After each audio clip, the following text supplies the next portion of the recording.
ভাই কালকে আমাকে বাপের বাড়ি দিয়ে আসবা। দেখো ঝামেলা বেগম, ঝামেলা করবা না। সিটার বাটপার্কের কাছে আমি দ্বিতীয়বার যাই না। আমার নাম শান্তি, আমাকে ঝামেলা বলে ডাকবা না। আর তোমার সাথে কি বাটপারি করছে? শান্তির কথা কই অশান্তি তুইলে দিছে, এটা কি বাটপারি ছিল না? অশান্তি করে বলে আজকে তোরে দেখাবো।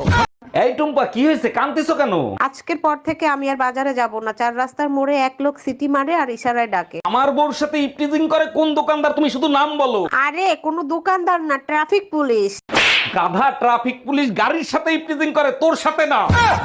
ভাবি, এবার ইলেকশনে দাঁড়াইছি, আপনার মূল্যবান ভোটটা আমাকেই দিবেন। অরুণ ভাই, অবশ্যই আপনাকে দিব। তার আগে বলেন আপনি আমাদের জন্য কি করবেন? আমি ওয়াদা করছি, আপনাদের সুখে দুঃখে সবসময় আপনারা আমাকে পাশে পাবেন। ভোট আপনাকেই দিব। মায়ের কসম কেটে বলেন দুর্নীতি করবেন না।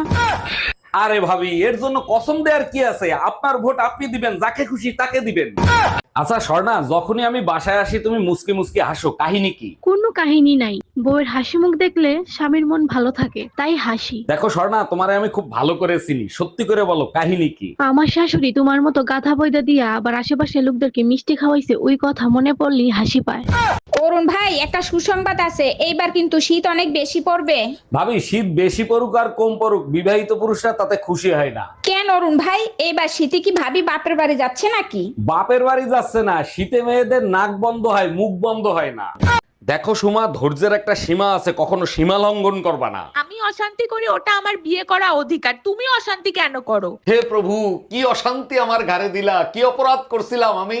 এখন প্রভুর দোষ দিচ্ছ কেন? প্রভু কি তোমাকে বিয়ে করতে বলছিল? এই পাশের বাড়ির ভাবি পলাই গেছে, তুমি পুলিশ কমপ্লেন কেন করছো? বেইমানি শাস্তি যাতে পায় তার জন্য। এক মিনিট, তোমার সাথে ভাবি কি বেইমানি করছে? কথা ছিল আমার সাথে পলায় যাবে, এটা বেইমানি ছিল না? আজকে পুতা দিয়ে সাইচ্চা গলায় ফেলবো। এই তুমি না জুম্মার নামাজ পড়তে গেলা, মুখ কালা করে আসছো কেন? কেউ কিছু বলছে নাকি?